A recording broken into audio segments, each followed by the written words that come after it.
So like having to have like 5 or 6 apps open to try to figure out what you're going to go do. And so we're simplifying that through natural language and being able to just meet someone where they are and what they want to do, and just kind of like create like delightful travel plans that are informed by data, but also communities usage. RV brands struggle with like usage and assuring that their customers are actually using the thing that they bought. And so there's this like, how do we help expedite that? But also how do we encourage it? But how do we allow a user of a platform to actually benefit from the community? Welcome to the LandTrust Podcast, where land, technology, and the outdoors meet. Whether you're a landowner, an outdoor enthusiast, or someone curious about the future of recreation on private land, you're in the right place. Each episode, we share real stories from the LandTrust community, from unforgettable guest experiences to conversations with landowners about their land and why they choose to share it, plus interviews with leaders, shaping how we all experience the outdoors. And now, here's your host, Nick DeCastro. Welcome to the LandTrust Podcast, where land, technology, and the outdoors come together. This episode is part of our Outside to Insider series, where we sit down with the founders, operators, and insiders shaping the future of the outdoor industry. Just a quick note, our guests' opinions are their own, and they don't necessarily reflect the views of their companies or of LandTrust. Today, we got a killer duo joining us who are building right at the intersection of AI and adventure. Josh Kline is the founder of Grover, an AI-driven travel assistant made specifically for van life and RV owners. He's also a longtime entrepreneur in the Class B RV space, having started ventures like GoCode and Nowhere Audio. Beyond that, he's a founding partner at Ground Game Ventures, a $28 million seed stage fund investing in B2B SaaS companies led by founders who've lived the problems they're solving. Josh knows the space firsthand. He spends more than 50 nights a year on his own in his own adventure van using the same tools that he's building. We've also got Zach Linder. He's the CEO of Stellar, a tech-enabled consultancy that helps organizations quickly and safely implement AI and ML solutions. Zach and the Stellar team were instrumental in helping build Grover's AI engine, turning Josh's vision into a reality. A working travel assistant for the road. Zach's career spans multiple successful startup exits, and he's built his name on using data and technology to drive smarter decision-making inside organizations. Together, they're not just talking about AI, they're out there applying it to make van travel smarter, more connected, and way more enjoyable. Zach, Josh, welcome to the show. Hey, thanks for having us. Hey, awesome. Thanks for having us. Yeah. So the way we usually kind of kick this thing off is we'll just go through quick bona fides. I did just read a little, a little intro on you both, but Josh, why don't we start with you and then we'll go to you, Zach. Yeah, great. So I spent my entire career in go-to-market, largely with early stage startups that had a strong appreciation for problems and solving those problems, but also had a strong appreciation for sales and selling and took it very seriously. Everybody thinks that you just go build the thing and people are going to walk in and buy it or click a button and buy it. Product market fit doesn't happen overnight. I joke,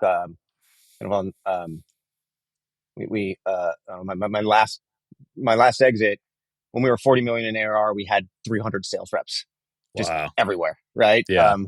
And then it all happens and everybody thinks it's because of product. It's, product plus sales. So I did that for 20 years. I was fortunate enough to have enough exits to be able to take a step back and say, okay, what do I want to do in the second half of my life? Got together with a couple of my fund partners who were kind of at similar kind of liminal moments and decided that instead of going and building the next thing together, we'd go help founders go build things together. Shortly before that, kind of accidentally found my way into RV, built out a couple vans, listed one on Van Life Trader, who's actually a Grover customer, Nice. Listed one on Van Life Trader and had all this inbound, picked up the phone and called Jared, our partner at GoCode, and said, hey, Jared, I've got like people who want to buy this van I just listed and I've already sold it, but I can book 5 contracts. Should we do something with this? And he's like, let's go start building vans. You sound like a sales guy. Yeah. I'm a sales guy. So it sounds like Jared's a sales guy. We'll figure. Yeah. Don't confuse selling with installing. Right. That's right. Billy. So that we converted those early contracts into building vans. And then through that found our way into ABS thermoforming and tooling for the adventure van market because we were kind of in the space and encountered problems. And we're like, let's go solve these problems for ourselves and others. And then through that experience, we identified Grover through, encountering other problems. So it's just, that was the natural progression. And having the opportunity to build Grover has really, really helped inform my, it's really helped my lens as an investor in software companies, because as everyone's talking about, like the pace of which things are getting built now, and how things are getting built, it's just allowed me to look at deals a little bit differently these days. Yeah, I definitely want to get into the nuts and bolts on that. And I also want to I want to hear from Zach and just kind of his quick background and bona fides too. Then we'll get into what is Grover. And then, I want to get into the nuts and bolts. Again, this podcast series is really kind of for operators. So I want to hear about all of the good, bad, and ugly of implementing tooling AI for this kind of space. But before we get there, Zach, just quick background on yourself too. Yeah, sure thing. So, kind of like Josh, although not in the sales side, I spent my whole career in the in tech side of things, mostly focused around data analytics, and that's led me to several pretty awesome journeys. I've been part of startups that have had successful exits. Worked at Johnson & Johnson for a while, so that's when I realized I really want to be in the small world, the small startup world. That's definitely my sweet spot. And so then, ChatGPT comes out in November of 22, at least public release. And a few of us, similar to Josh's crew, many overlapping, we got together and we kind of felt like this is a seminal moment. It's kind of like the cloud movement. It's kind of like mobile. It's kind of like social. Let's go get involved. And from our perspective, what we thought was from Stellar, we don't necessarily know what product we should go build because it's moving so fast. You could just get swallowed up by a foundational model, OpenAI's, Gemini's of the world pretty easily. So we took the other approach and we said, let's go. We got a bunch of really smart people. We got a ton of great contacts. Let's go get in the services game and let's go help other people go build the things that they're really passionate about and dreaming about. And that's kind of where, our worlds collided with the Stellar world and the Grover world. And we've got a lot of that startup experience. We've got a lot of that enterprise experience. We've got a lot of, we were calling it AI 2 decades ago. It's very different AI than what it is now, but we're still using the tagline. And so merging all those things together has been super awesome and, kind of birthed Grover out of all this, which is a ton of fun to build on a daily basis. Awesome. Yeah, I remember I'm a little bit younger, I think. I graduated in 2010. So I came in and got into ad tech immediately. And I didn't know what advertising technology was. There was like 30 vendors. And machine learning was like the hype. 2010, 2011 was machine learning. And I remember some of the startups I worked at, like, talk about machine learning in your pitches. I'm like, I'm only going to talk about it if you tell me what kind of machine learning you're using. I'm not just going to say buzzwords, because then I want to be able to speak to it. And that brought pause to some of those founders. I'm like, okay, I'm not going to just, throw pepper in AI or ML or, any of this stuff, big data.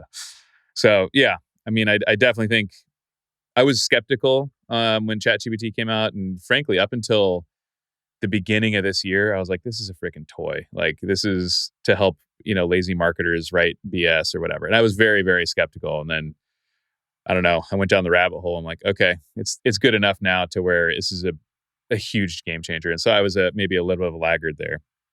Well, great. So why don't we talk about what is Grover? Like, how do you describe, Josh, Grover to the person, sitting next to you, ask what you do? So, Grover exists at the intersection of rig support, like RV, van, just the rig that's taking you to do the things you want to do, and travel planning, right? So RV manufacturers, and we live this ourselves, delivery day is like, it's a day full of anxiety for both sides. Right. It's oftentimes a person that's buying that RV from you. It's like the largest purchase they've made after their house, or maybe even larger than their home purchase. Yeah. So there's a ton of adrenaline, ton of anxiety, a lot of preparing that has to get done in order to hand that off, documentation, manuals, and then that handoff occurs. The person you're handing off to is likely just pumped full of adrenaline. Likely doesn't remember a lot of things they were told. An RV, if you think about it, is just an aggregation of a lot of manuals and then a master manual of manuals. And so there's a lot of time that goes into creating that documentation and updating that documentation. So builders and manufacturers spend a lot of time on that process. And then what happens, we found in a lot of discovery and in our own, kind of living through this ourselves, is that there's humans aren't really like naturally inclined to want to go read documentation, right? So, and so all this work goes into preparing, and then about 50% of all the support cases that an RV manufacturer gets are actually could be like wouldn't have to exist if Self-service someone just answered. read, Yeah. if someone just read the manual. And so Grover reduces the amount of time manufacturers and builders of recreational vehicles spend curating and creating manuals, and then reduces the amount of time they spend, it deflects support cases by way of like a self-service model. But then additionally, because we understand and we're building these digital assistants specific to a model, we understand what that RV is capable of in terms of off-grid power capacity, heating, cooling, just all, because we're informed by all the things that are in it and the documentation we already have. And then we like can layer that and mash that up against travel planning. And then we have a massive compendium of data associated with travel planning. I found myself as a user of vans and moving about, you almost need your own assistant to be able to plan a trip. There's a lot of work that goes into it. And a lot of times we have these so we can do spontaneous things. And like, it's kind of like that runs in direct contrast with actually having to do a lot of planning. And so like having to have like 5 or 6 apps open to try to figure out what you're going to go do. And so we're simplifying that through natural language and being able to just meet someone where they are and what they want to do. And just kind of like create like delightful travel plans that are informed by data, but also communities usage. RV brands struggle with like usage and assuring that their customers are actually using the thing that they bought and for what they can. And so there's this like, how do we help expedite that, but also how do we encourage it? But how do we allow a user of a platform to actually benefit from it, the community and that brand's community? And so like this idea of like tacit travel knowledge for brands on behalf of brands, where an RV brand can differentiate itself in the sense that like, you're not just buying this product, you're buying an outcome. And here's how like our community can help you enable that outcome by way of our community's tacit travel knowledge as well. And so it's like the intersection of like, how do I support, like, how do I do this thing in terms of like operate the thing, but then how do I do the travel thing as well? Because there's a lot of anxiety in that realm, like a lot of like it spends years trying to learn how to like even just go about. So like, how do we close down that time, shrink that time using technology, using community? So self-support, not only in terms of rig capability, but self-support in terms of travel or in travel and community data. Yeah, I can still remember. So LandTrust started looking at the RV space pretty seriously 2 summers ago, I want to say. And I'd never done it. I got a travel trailer. And I remember that moment. You're like, cool. Hook it up to your truck and you're like, here you go. You're like, they're walking you through shit. You don't know what's going on. You're not absorbing anything, right? And like, no. So, yeah. And then, of course, repairs and things, all the stuff. And like, how does the solar do this? And there's just an unbelievable amount of knowledge that you'd have to have. And most people that are buying it have never owned these things before. Yeah. So I can certainly validate that. And then, of course, the whole, what do I do with it now? A little bit easier on our side because my company obviously is the venue for a lot of this stuff. But knowing, a certain trailer, hey, you have off-grid capabilities, clearances, all that kind of stuff is really important. But people buy these things to go outdoors, and most people don't buy them to go with in their mind's eye. They're not envisioning like, cool, crowded campground. I'm 5 feet away from the person next to me. This is why I want it. Like that's why I want my adventure van. No, that's not why they buy them. Yeah. They have mountains or beautiful scenic spaces with nobody else in them. So that's where LandTrust was like, hey, we've got all this supply, got 1.5 million acres across the country, growing all the time. Like we got to connect. We started with hunting and fishing, but it's like there's this whole other categories of people who love the outdoors and want to have kind of like exclusive access to spaces for the things they love. So that's how we got connected too, through Colin. So definitely rings true to me for sure. Yeah, and that, like the new consumer and the next generations, like you just described kind of the scenario that not only they're envisioning, the scenario they expect. And so like for the last 50 years, we have these commercial camping opportunities that are well documented. So it's like easy to identify. And then KOA, the alternative though is, the alternative though that exists in the market right now is like these places where there's just massive amounts of documentation without any necessarily like tacit knowledge or credibility or validation. Right. And so like, how do we create that validation through community? Like, I just found myself like, I'm going from, I think I shared this with you like earlier, but like going from Steamboat, woke up in my van in Steamboat, the KOA in Steamboat, big fan of the KOA in Yep. Steamboat. And I'm working my way to Salt Lake. I'm dodging elk on the way. It's like, I think I actually drove after I skied bell to Yeah. bell. So now the sun's setting, it's winter. I'm driving like 40 in a 55 because there's just elk everywhere. So Yeah. it's a 7 and 8 hour drive. It should normally would take, 4.5, 5 hours. Yeah. I skied all day. I'm tired. So now I pull up the apps that are available and there's just like hundreds, if not thousands of pinpoints everywhere. And it's a lot of it's BLM land. It's definitely a lot of dispersed, a few campgrounds along the way. And I just felt myself like, I was like, okay, like, I feel like I almost need an assistant sitting next to me Totally. to look through all these things, validate, look at comments and whatnot. I was like, tell myself, like, I just want to know where I have 5 buddies who I know have done this drive in the same rig as me and have stayed along the way.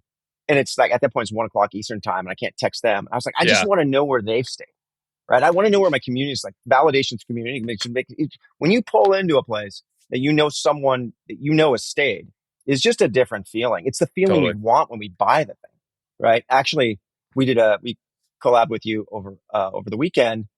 And after the Adventure Van Expo, our crew and a couple other builders went to one of your properties, and I was talking to a van builder who joined us and then fished the Gallatin on the property the next morning. And I was like, how to go? And I was talking through it with him. And he said, like, I said, what did it feel like? And he's like, it felt like secure and exclusive, right? It felt, because it's like known, like it's like, and it's because there's like this trust. I think trust is so important in this space. And I think, so people important. forget We put it in about our that name. before. Yeah, no, but yeah, exactly. But I think people forget about that. Like, and I just think about It's paramount. I know how I feel when I drive out to a place I've never been that's halfway into a journey at 11 o'clock at night. I'm driving down this dirt road because someone I don't know in 2011 said it was legit. Right. Or maybe he didn't say it legit, just put a pin down. Yep. Like that feeling when I go to bed is not a feeling very I insecure. like. Very insecure. Yeah. Yeah. And I think you guys are doing a great job of like, how do we make this like a no-brainer in terms of like shutting the gate on your way in? Yeah, and, landowner. You talk to the landowner back and forth. Lands. Yeah, exactly. So you get all that like the BLM kind of feel, but not knowing that someone's just not going to roll in at the middle of the night, and you're like, okay, is this someone? Like, who is this person? Right? Yeah. Do I have my firearm? Yeah. Well, that's cool. Sure. We're starting to mess around with it, and again, we just did kind of our integration, so you can. Well, we're going to talk about the AI aspect now, because I think. Of course, it's kind of the manuals and all that kind of stuff. So, hey, you get your rig uploaded, knows exactly what it is, and you can ask any questions. Super helpful. But then I think the kind of commonplace, more kind of mass market is like, hey, travel planning. I got my 30-foot Keystone Outback ultralight with whatever, all the stuff on it, and I want to go from now where I live in Fairhope, Alabama, back to Bozeman for a hunting trip or something. It's like, cool. I want to stay at different places that are, that look like this. And I like these activities. I like to fish. I like to whatever. Right. Mm-hmm. So that travel planning aspect is there. And now LandTrust properties are in Grover, so that for people who love, most of us own these things. An interesting thing I learned when we got into the RV world, we did some stuff with Keystone directly, which was great. Obviously big company, part of the biggest company. But what we learned really quickly is people who self-identify and they say, I'm an RVer, are not the people who really want to use LandTrust properties. Like those are people who are full-time RVers. They want infrastructure. They want KOA or like established campgrounds. And by the way, I've got 3 little girls. KOAs kick ass. Like going to a campground with a pool and all that stuff I'm super into it. When I use the rig by myself, I want to be on 30,000 acres, not near anybody, and like walk outside and go hunting or fishing or whatever, right? But we learned that very quickly that like, if you say I'm an RVer, you don't want to use LandTrust. We want the people like what you guys serve, which is I bought this rig because I love this thing. And this allows me to go do it for sustained longer periods of time. I love to fly fish or bike or hike or hunt or whatever. And this rig allows me to go do this further for longer or whatever, right? Mhm. So anyways, I just, that come from a caveat. All right. So Zach, let's get into the actual nuts and bolts. And this is stuff I'm super interested in. So I would call Grover AI first. Oh yeah. Like it's definitely not, LandTrust is not. We're in this kind of transition. We built a marketplace, like from a technology perspective, we're a two-sided marketplace. We've got, profiles and search and maps and messaging and transactions like Airbnb or any of these other ones, right? We're in that transition period. You guys are interesting because this is like in the AI era, it's AI first. So talk to us about how it's approached. How long did it take you to go from sales guy Josh, non-builder Josh, which is the same seat I sit in, to like, I got this cool idea to we're using stuff, you got a product. Yeah. So I think you kind of mentioned this earlier with AI maybe being a toy, and then you kind of are starting to find some value. Like there are a lot of aspects that a lot of people probably haven't even touched a whole lot with AI right now, but like the coding element and the creation side of this, you can get from zero to something very, very quickly, right? I think that was one of the most exciting parts, and that's kind of what kickstarted Grover, is how quickly you can go move into something like something real, something you can get customers hands on, get real feedback, do real demos of a real actual production software, and that part's awesome. And then each iteration you do after that, right? You can still get to market very quickly with new ideas, but then it kind of becomes commonplace very quickly. You're like, why is this taking a week? This should feels like maybe a couple days worth of work, right? Like it's you're already out of the old world, you're into the new world, and you want to advance. But if I were to think back on the Grover journey with the amount of features that are there now versus what it would take to deliver the same thing a couple of years ago, it's just nuts. I mean, there's all kinds of integrations. MCP is a big term in the AI world, multi-context protocol. It's how bots chat with bots.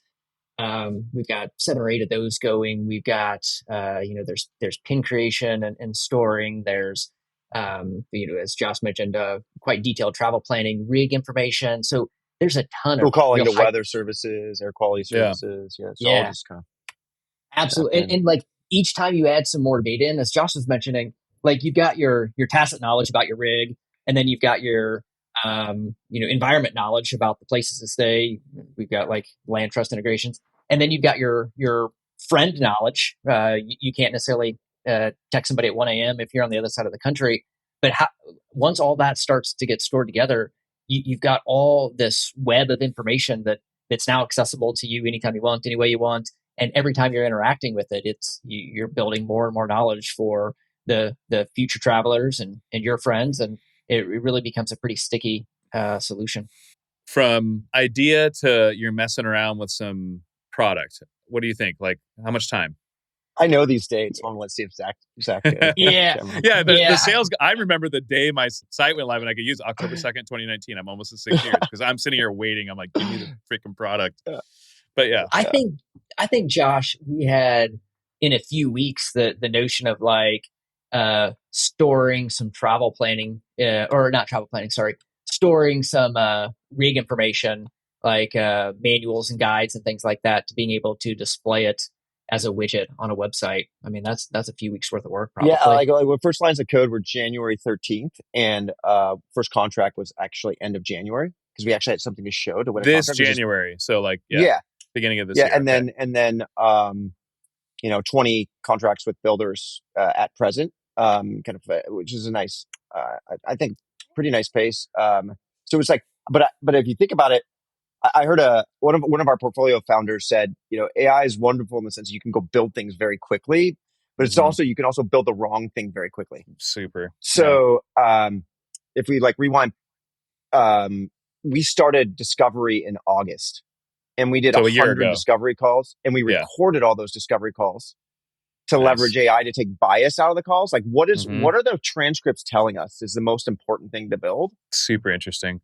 And so like this idea of like slowing down to speed up. So in a world where we can build things quickly, like literally 3 weeks, we had something. We chose to go from August until January and just like we were talking about what it could look like framing it up, but we just actually hands on keyboard wasn't until mid-January. And then, and I'd say we had something that we felt good about. you never feel good when you're looking back. No, you you're never. like laughing at the thing, This product and that's is how it shit, should be, and I right? hate it. Yeah. Yeah, But we had something at the time we felt good about, like was like April, like late March, early April, I think is where we felt like, yeah, this is like viable stuff. And were you Well, shipping and then native there app? was You shipped native app in that amount of time, or like was that in test flight? Where how? Okay, Yeah, native apps went in like April, like first part of April. I remember it was spring Okay. break. Yeah.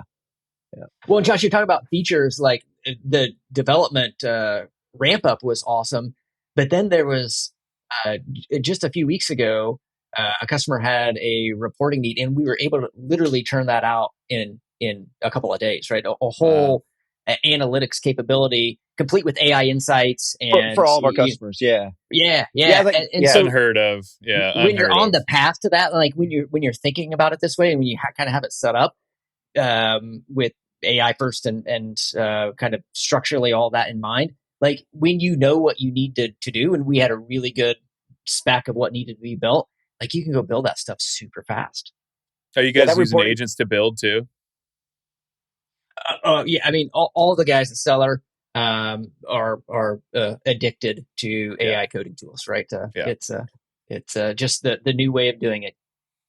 Yeah. On that dashboard piece, you think about a brand like lacks insights about how people are using its product, what they like about the product, what they don't like about the product. And this then only applies to RV, but beyond RV, obviously. Right. The more users you have interacting with it and asking questions of it, we like that dashboard just rolls up insights derived from the type of conversations people are having, from like where are people going and how are they using it, to like what are the most commonly asked support questions from a self-service standpoint. So like if a product manager, how like if you think about how they would answer this question, last year versus now, it's like it's pretty interesting. Now, of course, you need users, right? Like, yeah, of course. Yeah. And so it like, needs data. so that's absolutely. And so like, is someone going to operate this, like in theory, like if you're building the right thing, like if this was support only, nobody should be using it very often. And so like how, like that's why like travel planning is so important to us, because it's like keeps users in app, which then informs not only travel but also support. And then also I think the big thing with AI is like Zach, you can jump in here, but it felt a little like, so one of the reasons we were able to build quickly is we didn't really spend a lot, like chat is the UI for us. Right. Yeah. Yeah. And that felt really scary.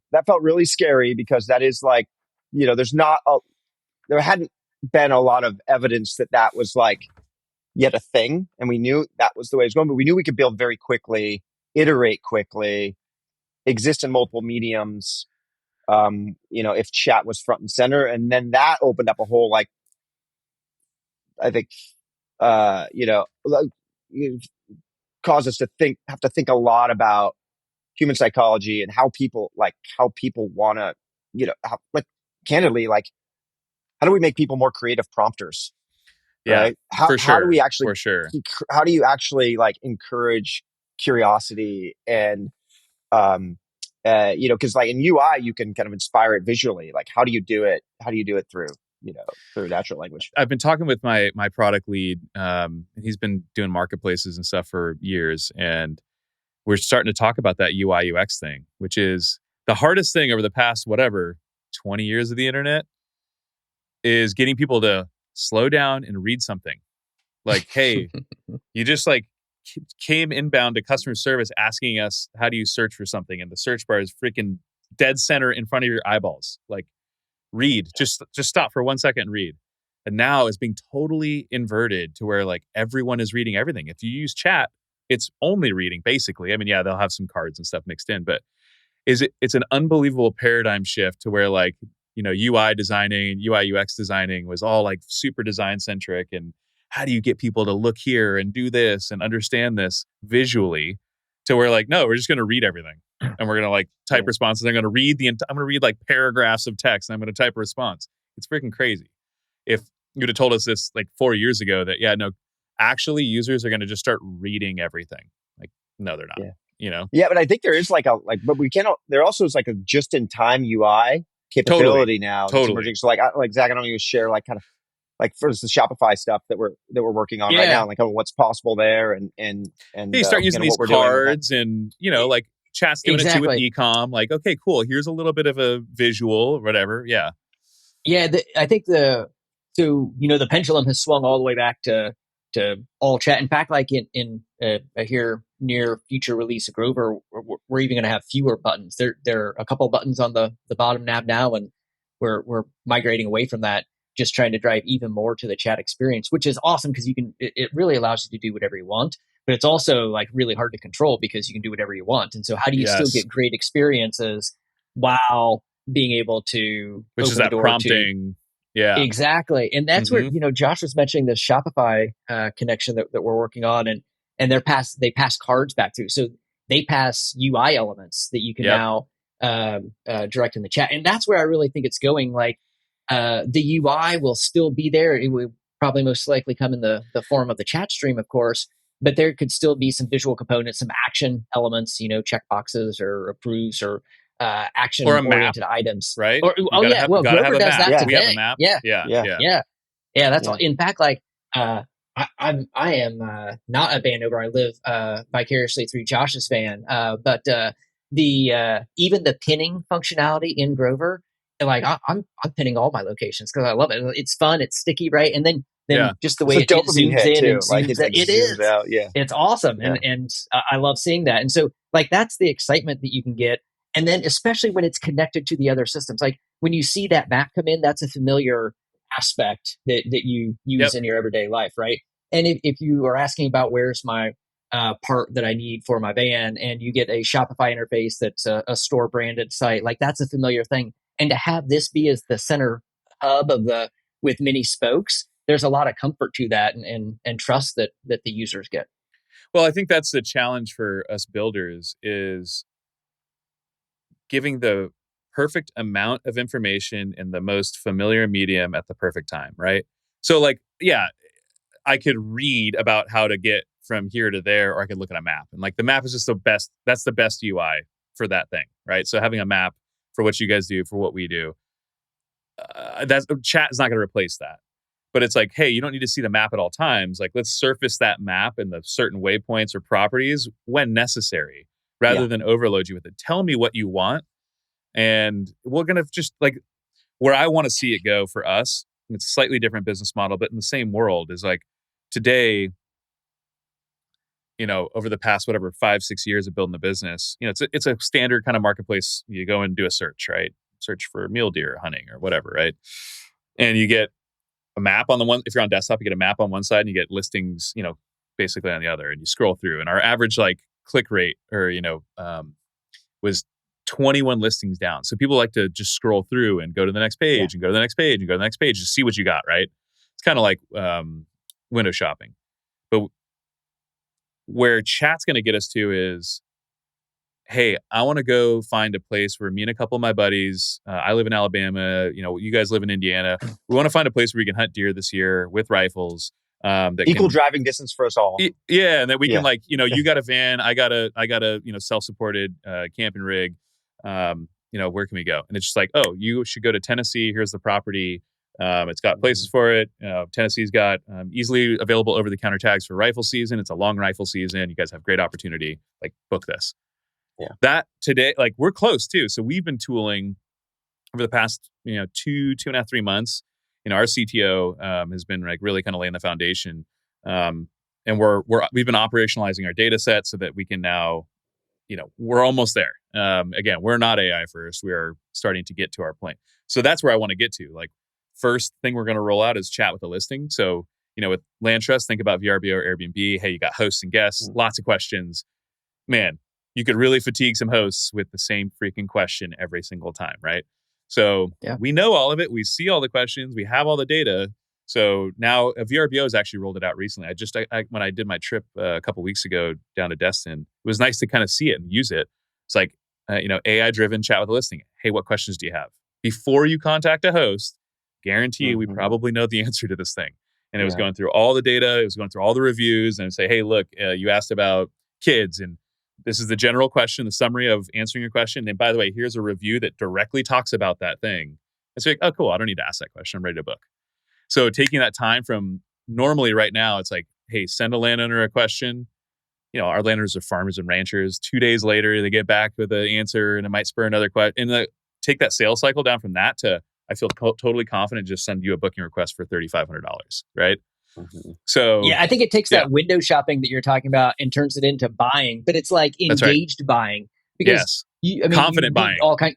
It is, yeah, and you read all kinds of stories about how people are like, and we've all been there where you get in some deep thread with ChatGPT, right? And Yeah, you ask it all kinds of questions down this rabbit hole, but you don't do that with any other SaaS company. It's no, not like you're no. like super engaged with your Salesforce environment, right? Like that just doesn't happen. Salesforce But when is it's yeah, the worst, the worst. Sorry, but Salesforce. when it's a chat-based environment and like something's talking back to you, like that's really engaging, and you're like finding those gems that you're looking for in the conversation. It's helping you find those, and you don't realize that like you're not having to click around a bunch of filters And you and go pick search those threads parameters. back up, right? So you go pick Yeah. those threads back up. So you're chatting. Like, I'm so excited for the day. It'll probably be before the end of this year we roll out chat with a listing. It's the same framework you need to do conversational search, right? Zach is like, Mhm. cool. We're Yeah. just looking at this data set for one specific property, one package, but we'll just then zoom it out. But yeah, that day where it's like, hey, this is how you're going to search, and you can come back to that thread. Like, hey, turns out one or two more guys are going to come, or we got a kid come in, or whatever, and then like, all right, ready to book. Your questions are also informing um, opportunities to be helpful beyond kind of the reason why you're asking questions.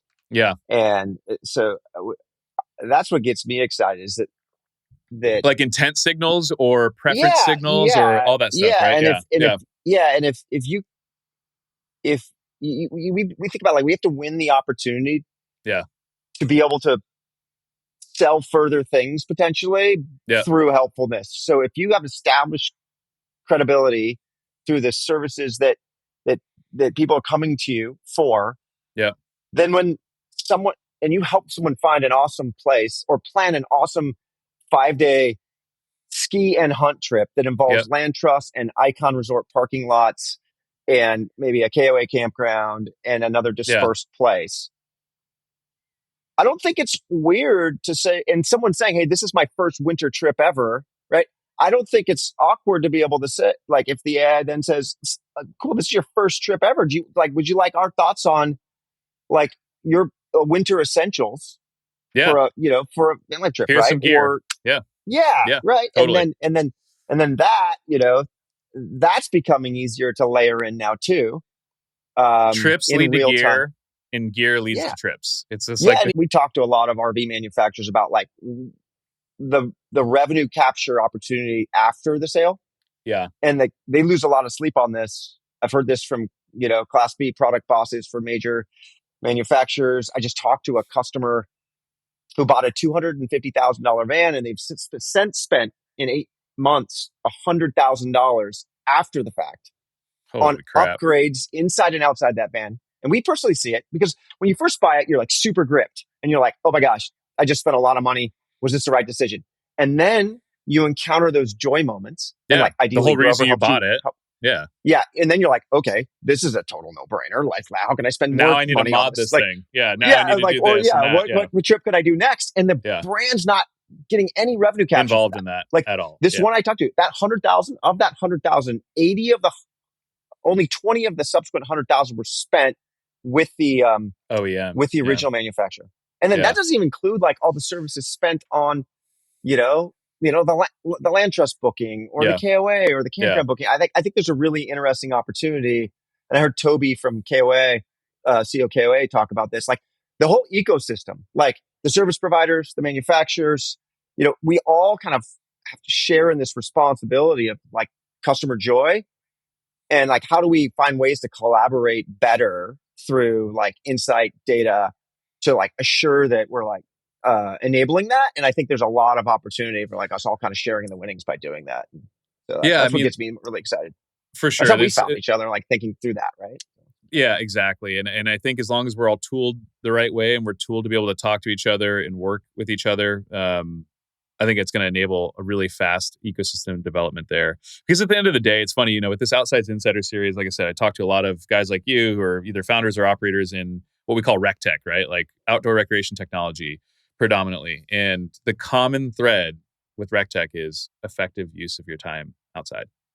Every single conversation, whether it's, mapping apps or, cool fishing technology or whatever it is, it's like for us, like you said in the beginning, you buy a van to be kind of spontaneous, like, my Friday's actually pretty light. Let's go do something.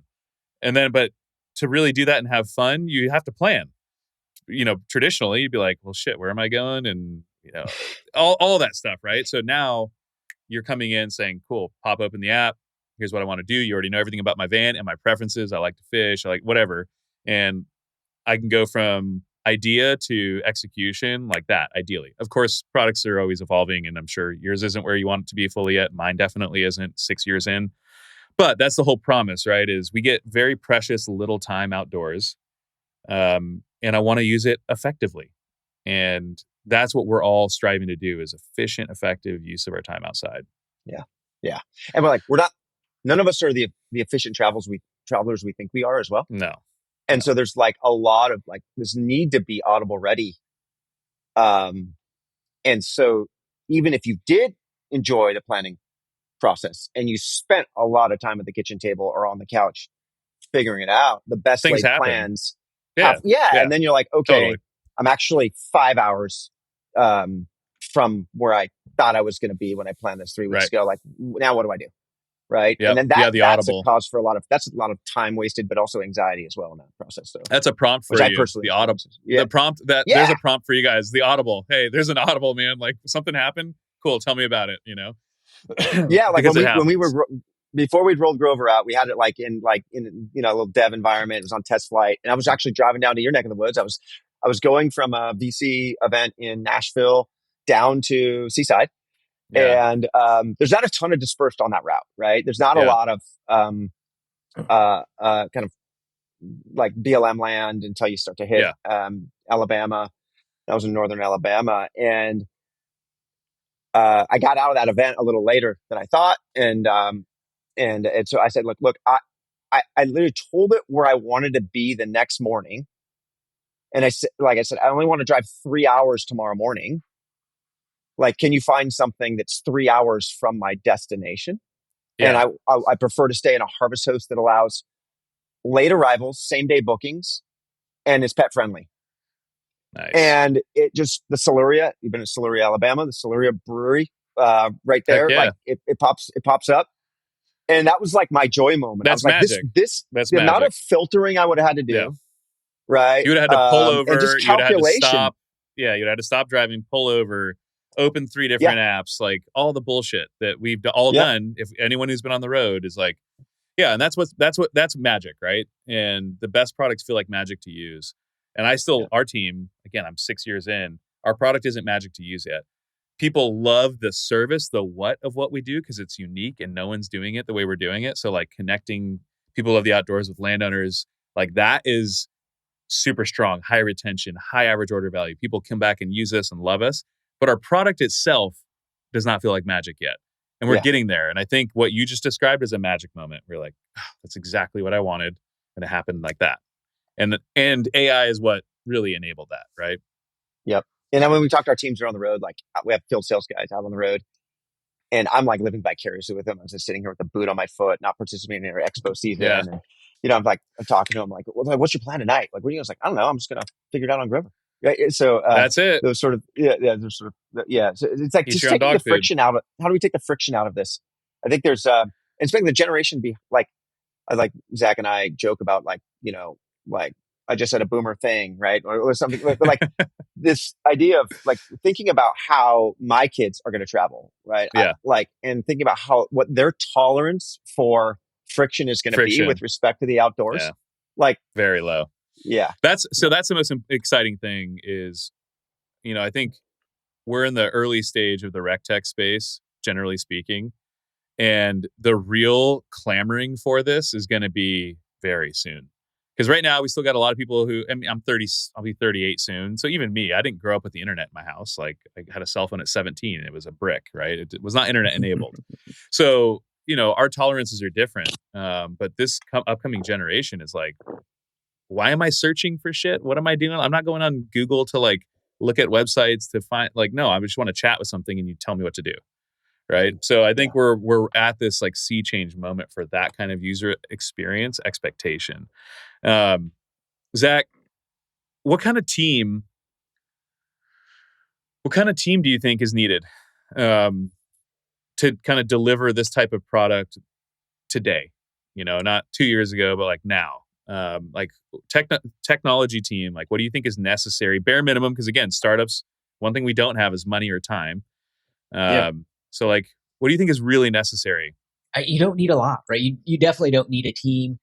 The excellent design has come way down in cost, right? You can go use a lot of great AI generation tools to go do that. All the back end componentry is becoming more standardized, and integrations are getting easier. There's like all these awesome things are like converging at the same time.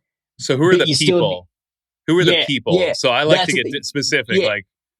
You need like the people that know how to net all that stuff together, right? Yeah. And so I don't think it's anymore like I'm a front end person, I'm a back end person, I'm integrations, I'm database. It's not that. It's you still understand how all that technology weaves together, but you're now much more extensible because you might not be a great UI person, but you know what you need to get done, and the tools help you get to 90%, let's say. And same with all the other aspects of software development. So I don't think you need a team of people, honestly, like especially for startups who are cash starved, time starved, like start super small, like one person. And we have a CTO, Grover, so check. Yeah. Most of Grover was built that way, right? Yeah. 1,000 ideas, right? But really one fantastic developer who's leveraging the heck out of every AI tool and just like generally brilliant on all things technology to be able to like, that's really important, right? Because like, the mistakes that you've made historically. And Josh and I talk about the notion of AI native thinkers, and that's where the world's going, right? Like the kids just getting out of high school and college today don't know of any other way than AI first development.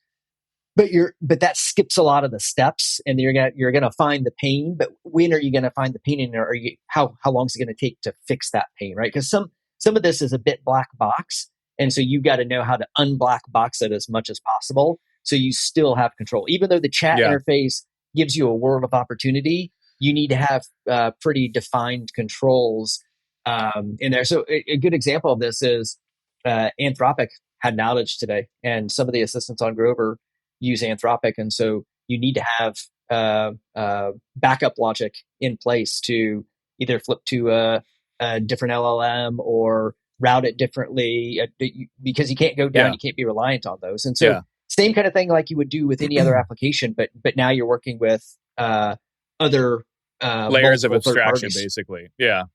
Well, here's the thing: is like, I don't think you're not going to vibe code. You're not going to vibe code Grover today, like what Grover is today. Yeah. So again, AI can get you, like in 15 seconds, 70, 80%. And you're like, wow, this is amazing. But to make it like a stable enterprise grade, like it's just not there. Yeah. And I think more importantly, I talked to my CTO a lot about this, and he's in the late 40s, and his last job was at Amazon, and he's been around. So I do think you need some seasoned guy like that who understands, because I almost compare kind of like AI coding to like me going to China and using my iPhone to translate. Like, can I get the thing I want? Like, hey, I want to buy that, food over there. And it'll say like, cool, buy the food. And then they'll say it back to me. And like, we both understand each other and what's happening. But if something breaks, I am shit out of luck. I know zero Mandarin, right? None, zero. So, and I think it's the same way. Like I did some Python code to do something I wanted to do just to like try to get in and understand it. I got it, but I had zero idea of what I was doing. I was screenshotting my screen, feeding it back in, going back forth, like constantly, no idea what I was actually doing. It was achieving something. So I think that's like the big thing is for me, And I look at my CTO, it's like, I have confidence in him. He's been around the block. He's worked, 25 years in this and understands all these different systems. Whereas, vibe coder is like, cool, I spit out something pretty cool looking, but I have no freaking clue what, if something goes wrong, what's going to happen here. Yeah, I think so. When we go back to when we said, like, we started first lines of code in January 13th, and we were able to create something very quickly. It was because, like, we partnered with Stellar.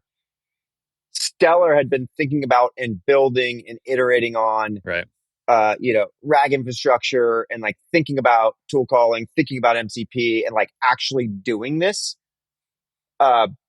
you know, like in a repeatable way, and with like broad experience, which allowed us to, I don't want to use the term copy paste, but like kind of borrowed from architecture learning, taking these blocks, borrowed from architectural learning, and so, I do think, I think it's like having having some grown-ups in the room right now, right, is like, for the AI, is like is kind of important.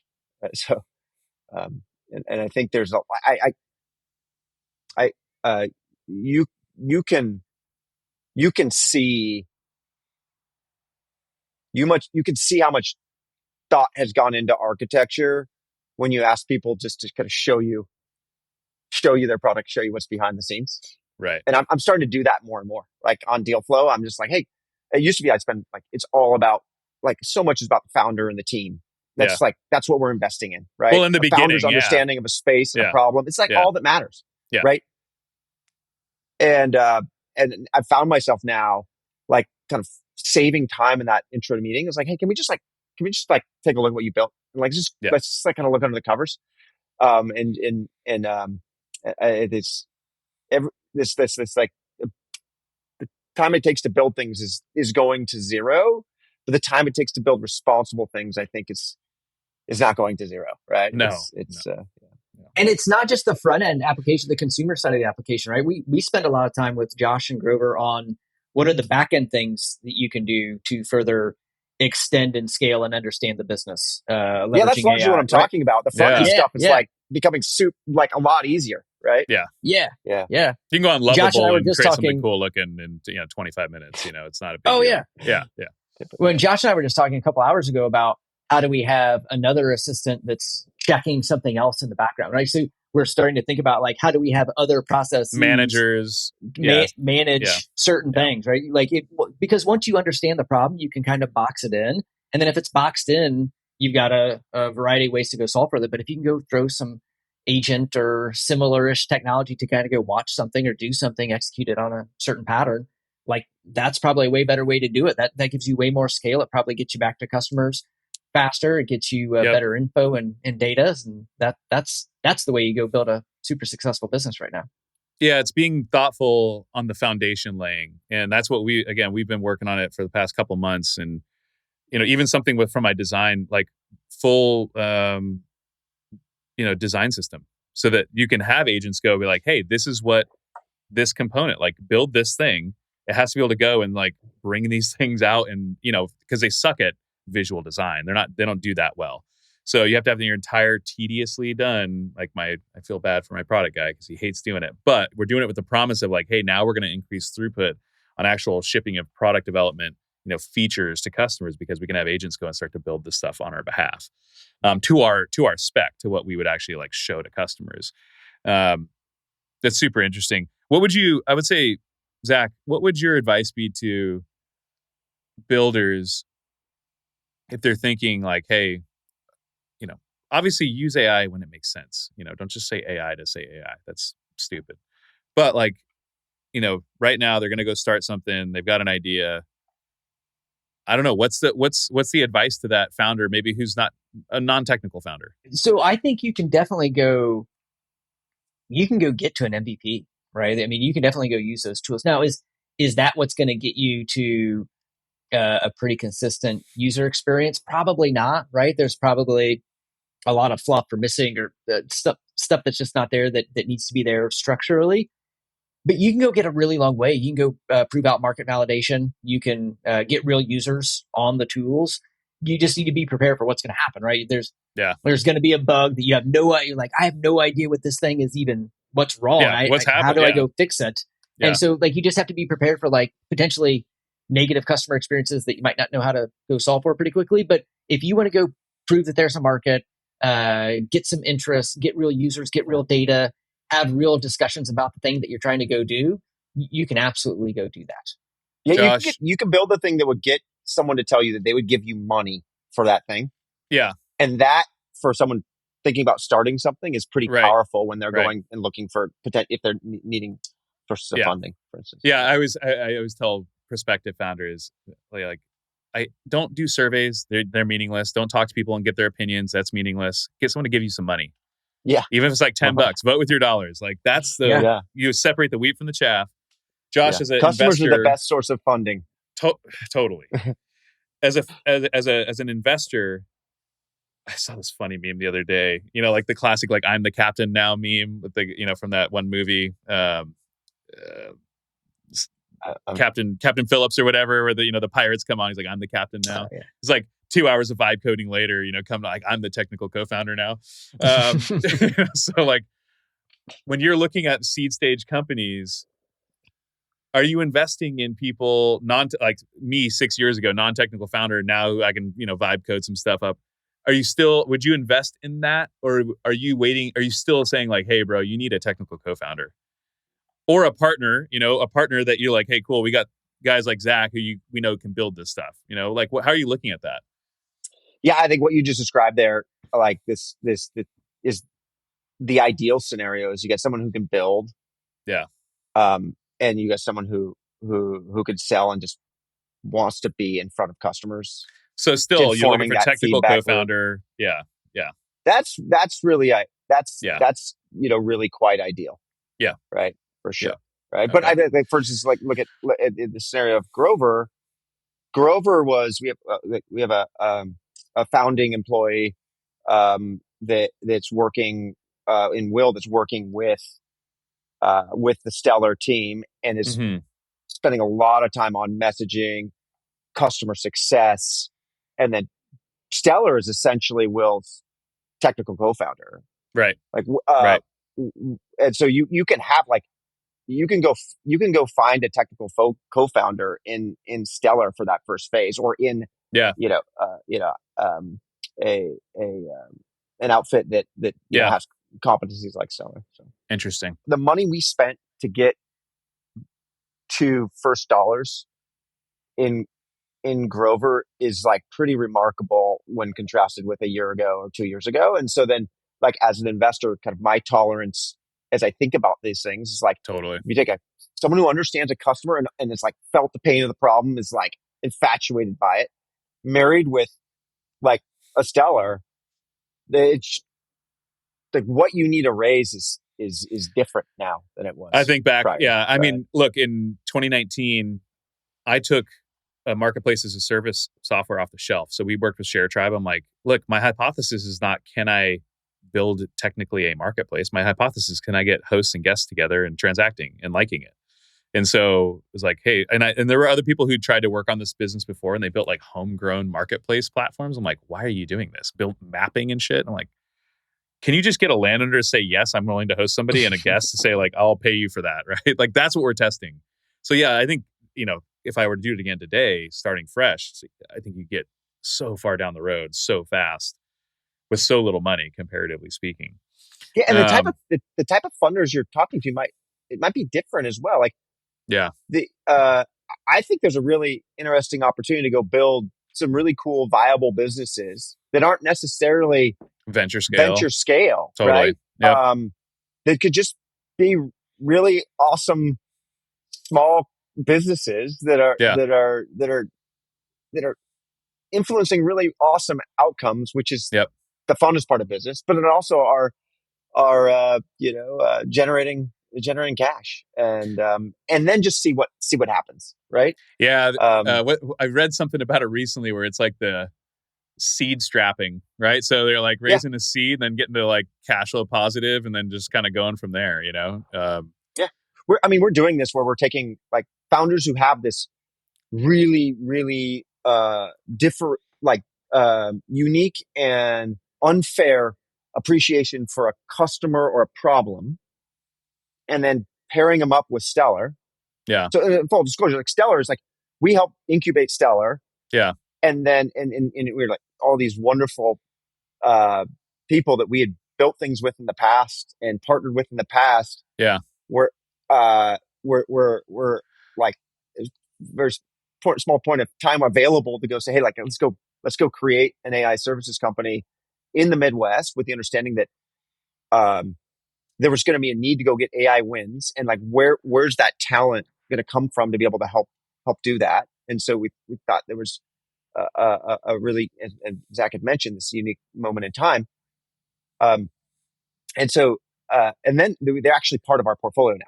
And so now they are at, to the benefit of our other portfolio companies, but also as we have an idea or we find a founder that's an idea, what we do is we'll do this like almost like a studio without necessarily the studio overhead per se. Yeah. Right. I gotcha. It's just a very lean kind of studio model. Interesting. Yeah. We didn't even talk about it. You guys are based in Indiana. You got Notre Dame hat there, but you're close to the heart of American RV production. So it's an Indiana bigger contributor to our based company. state's GDP than agriculture. It's crazy. That's crazy. That is crazy. Yeah. But very, very cool, guys. So find yourself either an old hat, engineer who's actually fully bought in on AI and pick that as your co-founder, or you go find someone like Stellar and work with guys like that to do it as well. So I appreciate the time, guys. I know we went a little long today, but I guess 2 plugs. Josh, tell people where to find who should be using Grover. Where do they find it? How do they get it? How do they start using it? Yeah, on App Store today. You go to getgrover.ai, and then it'll quickly direct you to App Store. So like a consumer focused approach there. But then also, if you have a builder or a manufacturer that you bought something from, where you feel like you could benefit from Grover, and that them having a digital assistant for every single one of their models. Yep. Tell your builder to reach out to us in the same way. Okay, so if you got a van, a travel trailer, a coach, like any of those? Yeah, anything. Okay. And then for those listeners of the pod, if they want to fill out the form on that website, reach out directly. We'll build an assistant for them. Like, it's actually Sweet. like we did for you. That's just that's trained on their specific RV. If their brand isn't yet a Grover customer, we'll go build out a digital assistant for their specific model. Very cool. Okay. Yeah. And then Zach, give a plug for Stellar? Yeah, absolutely. So basically what we want to do is go build awesome, fun things with awesome, fun people, right? And so it's a AI centric. Of course, that's kind of our sweet spot. But as we talked about, we've got the knowledge and expertise in all across the stack, right? And so I think it's kind of merging those things together. Everyone on the team is that AI native thinker mentality. Like, thanks. But like, how do we really like lean into the tools, knowing that they're not all the way there? They're never going to be all the way there, right? Because they're always going to want more. But like, how do you really lean into it and really push yourself technologically and with all the tools and see what awesome stuff you can go build? So that's our goal. That's what we want to do in a very similar pattern to what Josh just said. Get stellar.ai is how you go find us. And then how do for companies that want to work with you, do they work with you on a contract monthly? Like what's the actual kind of so we got a variety of models here. Like Josh mentioned, we do work with a lot of startups, especially like ground up startups, and that is it's best to have like a dedicated person, team, or hours that you like go crank on something. Because what do we know? The world's going to change, right? And your number one priority today is not even on the roadmap tomorrow. And you got to have the flexibility to go do that. And so project-based work doesn't make a lot of sense for that. But then we've got customers all the way on the opposite side of the scale, which is on the enterprise. And, it's a very, very different engagement model there. And they get those fat corporate cards, just run it up, dude. Exactly. If you figure out a way to make that happen, let me know and I will run for you. To all of his clients, he's not doing that. That's just me, the sales guy. Okay. But cool, guys. I appreciate it. We'll put links to everything that we talked about in the description. You guys hang out for a second while after we say goodbye here. And thanks, guys. Appreciate it. Yeah, so much. It's been fun. Really appreciate those guys joining. A really cool story, especially for those of us building in the space. to get a peek under the hood of what it takes to build kind of AI first products that help customers solve their problems and again spend more time outside and more effectively, because that's really what we're all trying to solve here in kind of the outdoor rec tech space. Is let's make it an effective use of time. We don't get a ton of time outdoors. When we do, let's make sure we use it correctly. So really appreciate those guys. We're going to put links in the description, both to Grover as well as Stellar, and check both those guys out. Grover is the more kind of consumer app, but if you are building in the space and you're saying, hey, we need to figure out this AI stuff for our product tooling, hit Stellar up with Zach there as well. Please do like, click, subscribe, share, all the fun stuff. We usually do put a Substack out as well. So I'll take kind of these podcasts and turn them into Substack articles as well. So if you follow us on Substack, you can get kind of TLDR if you don't want to listen to the whole podcast there. So follow us on Substack. And yeah, if you haven't listed with us yet and you're a landowner and you're listening to this, well, good for you, because this is a little bit tech oriented, but we always kind of make our pitch to our landowners. Give us a call. Go to our website, LandTrust.com/landowners. You can see a bunch of FAQs, videos, all that stuff of our landowners who've been with us for years. Or you can just call us and text us. We talk to customers all day, every day, talk to our landowners all day, every day. So check that out. And if you love the outdoors, whether you love to hunt or fish, or you got a sweet van, you like to bike, all that kind of fun stuff, you like getting outdoors, take 15 seconds, create a free LandTrust account. Tell us what you like, what you're into, what state you live in, what state you're interested in, and then we're going to send you cool properties that match your interests all the time. So kind of like Zillow, once you set your Zillow preferences, they just shoot you, hey, here's new houses that kind of match what you're interested in. So we do the same thing, but for cool private land that you get exclusive access to. Like I said, LandTrust.com, create your free account. It takes 15, 20 seconds. Just do it. And then we're basically out there scouting cool experiences for you year round. All right, guys, that is it for this episode. Appreciate you listening again. If you're looking for cool outdoor experiences, you know where to find it, LandTrust.com.